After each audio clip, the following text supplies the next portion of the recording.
When America's income tax was put on the books in 1913, only the wealthiest 1% of Americans even had to file a tax return. And the rate very quickly in World War I went up to nearly 90%. So the effect of the original U.S. income tax was exactly what Congress intended. It fell on wealth, most of which took the form of real estate, because real estate is the largest asset form in any modern economy, and land is the largest component of real estate.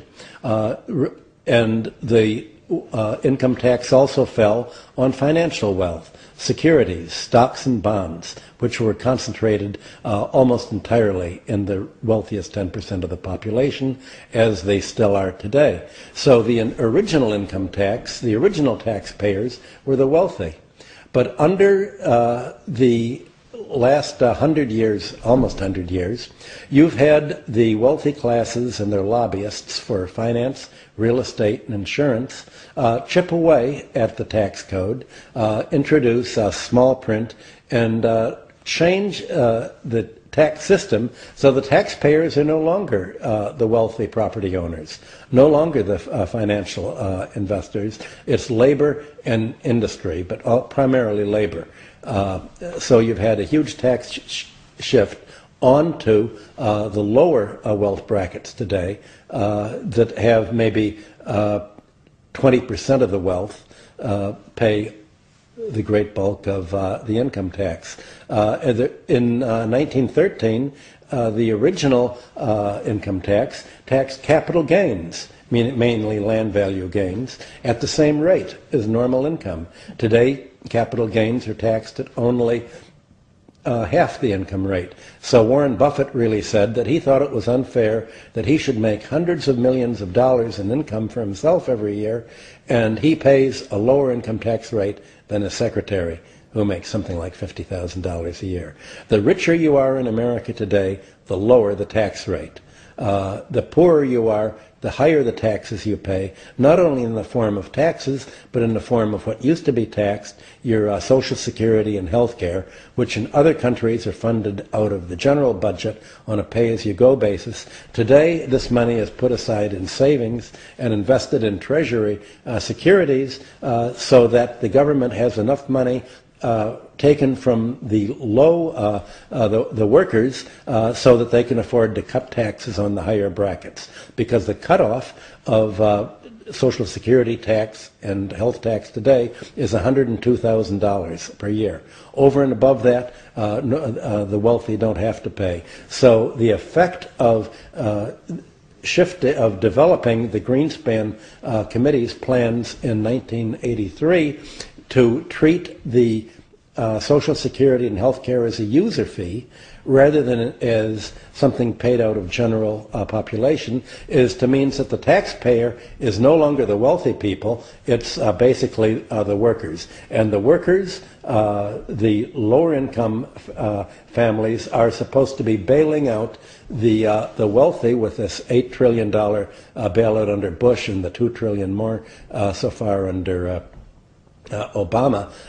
This is a fiscal polarization of the economy to reinforce the financial polarization of the economy that's taken place over the last 5 years under the Greenspan bubble.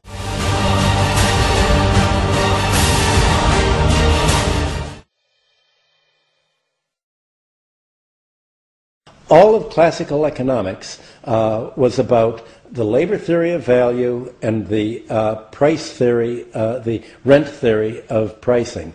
The ideal of classical economics was to bring prices down to the actual cost of production by financing the government budget by essentially taxing economic rent.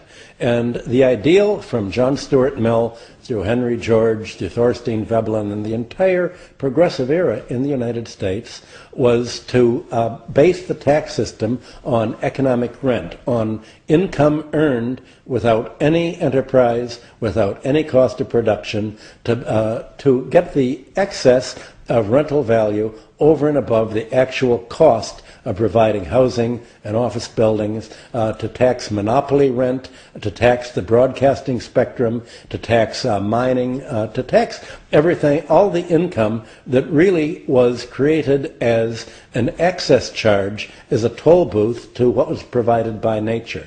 So if the American tax system for the last, say, 20 years, even 50 years, had been based on taxing property like it used to be, then property prices wouldn't have gone up. You would have had a low price. If you would have taxed the entire rental value of property, the value of land is distinct from the value of buildings, then you would have the government tax system keeping down the price of property to its actual value, and you wouldn't have had to tax labor for an income tax. You wouldn't have had to have sales tax. You wouldn't have had to have a Social Security and health care tax. The rental value, economic rent, that is income without a cost of production, absorbs about 35% of the American economy.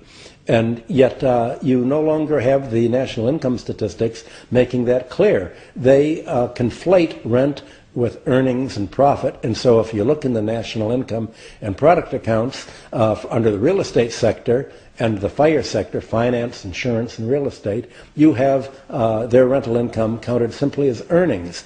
And you have to look at the, you can disaggregate these earnings into profits on building and the rent from the land simply by going to the Federal Reserve's flow of funds account.